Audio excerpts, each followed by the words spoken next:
Previous questions பார்ப்போம். Chemical name of vinegar. வினிகர்னுடைய chemical name. இந்த வினிகர் எதுக்கு பயன்படுது?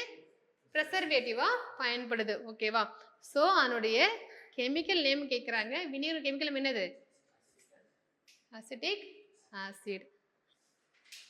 The compound which is called common salt. Common salt என்ன பார்த்தோம்? Sodium chloride NaCl. அடுத்து acid rain destroy vegetation become it contains nitrate, ozone, carbon monoxide, sulfuric acid. Nitric ஆசிடும் sulphuric acid சேர்ந்து நமக்கு அமிலமலை வரும், ஆசிட் ரெயின் வரும். அப்போ ஆன்சர் வந்து சல்ஃபியூரிக் ஆசிட். எப்சம் சால்ட் இல்லையா? மலம் விளக்கியாக பயன்படக்கூடிய எப்சம் உடைய ஃபார்முலா கேட்குறாங்க.